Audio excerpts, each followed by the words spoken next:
नमस्कार विद्यार्थी मित्र। अगले वीडियो में हमने सुबह पाठ में रेशमा के बारे में पढ़ा और समझा। उसके आगे का पाठ जो है आज हम समझेंगे। हमने आगे देखा कि रेशमा स्वयं अपने काम करती है। अब आगे है परिवार के सभी सदस्य, पिताजी, छोटा गोलू, दादाजी, दादी जी सभी उसे बहुत प्यार करते हैं। वह सबकी आंखों का तारा है। आंखों का तारा यानी बहुत प्यारा होना। हम भी घर में अपनी माँ के बहुत प्यारे होते हैं, तो उसके लिए रूढ़ि प्रयोग है, यानी कि मुहावरा है आंखों का तारा होना।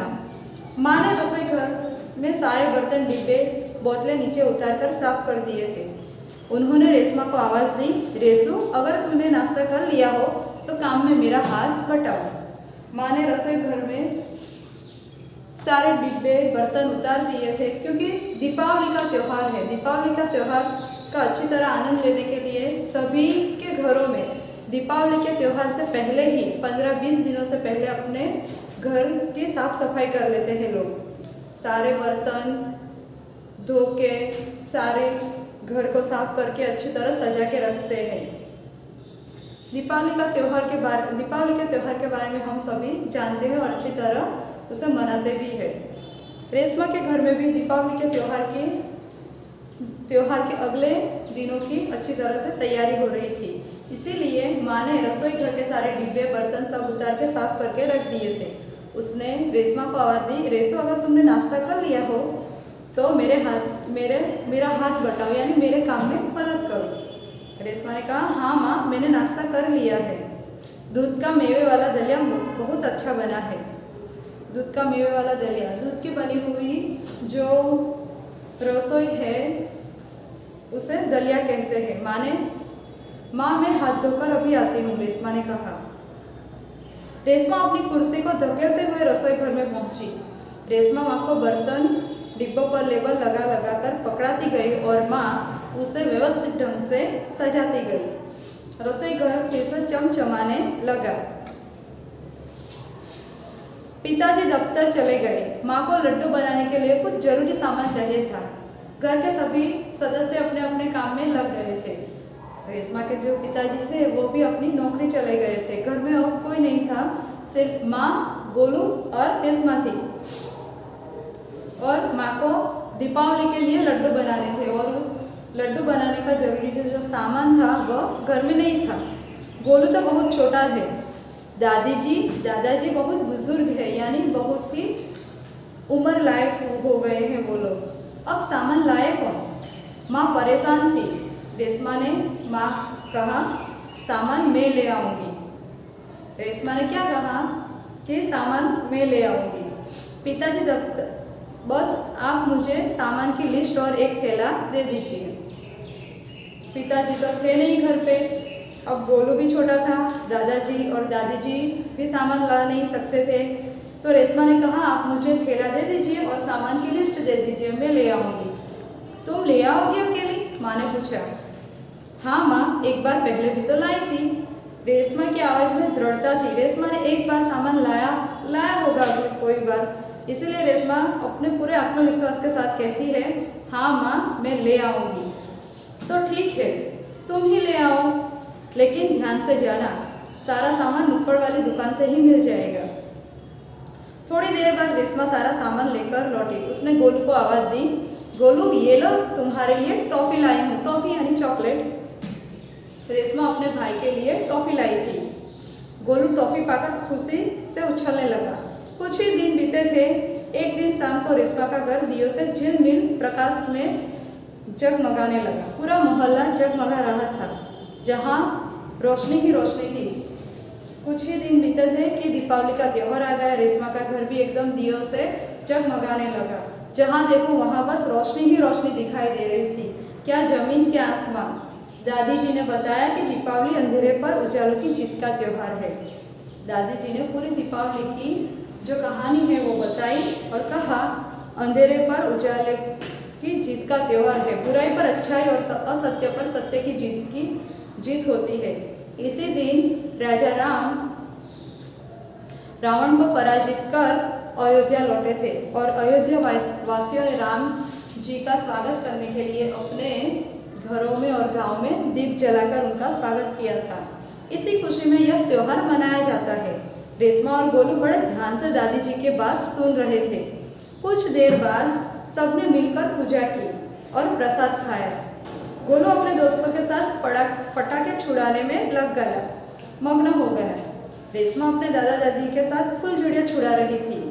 इतने में रेशमा ने क्या देखा? थोड़ी देर हुई कि रेशमा ने देखा कि गोलू जो है उसका छोटा भाई वो पटाखे छुड़ा रहा था। गोलू ने जिस पटाखे को बुझा हुआ समझा था, बुझा हुआ समझकर छोड़ दिया था, उसमें से चिंगारियां निकलने लगी। गोलू की पीठ पटाखे की तरफ थी। गोलू के पीछे की तरफ पटाखा था, इसीलिए गोलू को दिखाई नहीं दे रहा था। रेशमा चिल्लाई, गोलू गोलू बचो, तुम्हारे पीछे पटाखा है। पटाखों के शोर में रेशमा की आवाज़ दब गई। बाकी लोग कुछ समझ पाते।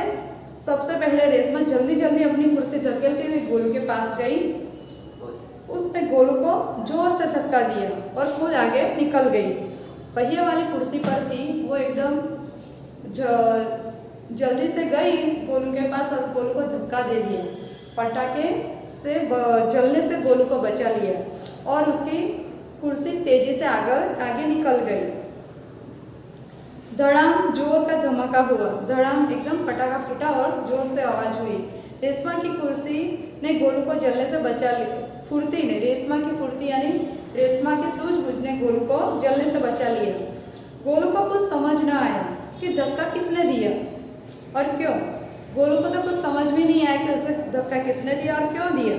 धक्के की आवाज़ सुनकर माँ पिताजी भी, धमाके की आवाज़, पटाखा जब जोर से फूटा तो उसकी आवाज़ सुनकर माँ पिताजी भी एकदम दौड़ के बाहर आ गए।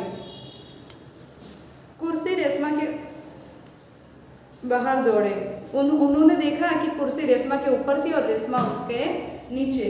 रेशमा जो थी वो कुर्सी से गिर गई थी और रेशमा नीचे और उसके ऊपर उसकी कुर्सी थी।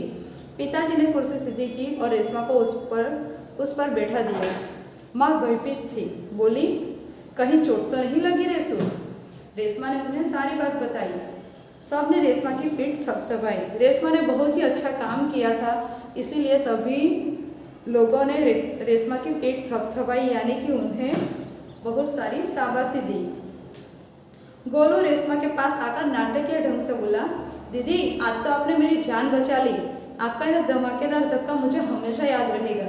सभी लोग खिलखिलाकर हंस पड़े। रेशमा की शारीरिक कमी उसके इरादों में कभी बाधा नहीं बनी। वह आज भी उतनी ही जिंदादिली और परिश्रम से अपना जीवन जी रही है। उसकी हर सुबह नई सुबह होती है। वह हर सुबह काम में एक नए इरादे के साथ जुट जाती है। रेशमा ने सोचा होता कि अगर मैं कुर्सी पर बैठी हूँ, मैं उस गोलू तक पहुँच नहीं पाऊँगी, यह सोचकर वह वहीं बैठी होती तो आज वह अपने भाई को पटाखे से जलने से बचा नहीं पाती। लेकिन रेशमा ऐसी नहीं थी। भले ही उसकी शारीरिक कमी उसके साथ थी, फिर भी वह इरादों की पक्की थी और उसने अपनी फुर्ती और उसकी सूझबूझ से अपने भाई को बचा लिया था। रेशमा एक बहुत जिंदादिली, परिश्रम वाली लड़की है और उसकी हर सुबह एक नई सुबह होती है। वो हर सुबह एक नए इरादे के साथ उठती है और नए इरादे के साथ अपने काम में जुट जाती है। तो यह थी हमारी सुबह कहानी। रेशमा की तरह हमें भी अपना काम और हमारा भी मनोबल एकदम, आत्मविश्वास एकदम दृढ़ होना चाहिए। हमें अपनी जो भी शारीरिक कमी है उससे अपने इरादों में कभी बाधा नहीं बनानी चाहिए। चलो तो हम आज पहले शब्दार्थ पढ़ लेते हैं। व्यस्त यानी काम में लगे हुए, व्यवस्थित यानी ढंग से, तरीके से। त्योहार यानी पर्व, उत्सव। दृढ़ता यानी मजबूती, दृढ़ होने का भाव।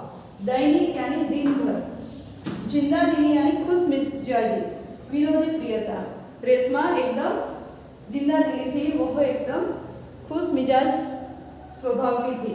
मुहावरे हैं, आंखों का तारा होना, बहुत प्यारा होना, हाथ बटाना, काम में मदद करना, पीठ थपथपाना यानी शाबाशी देना।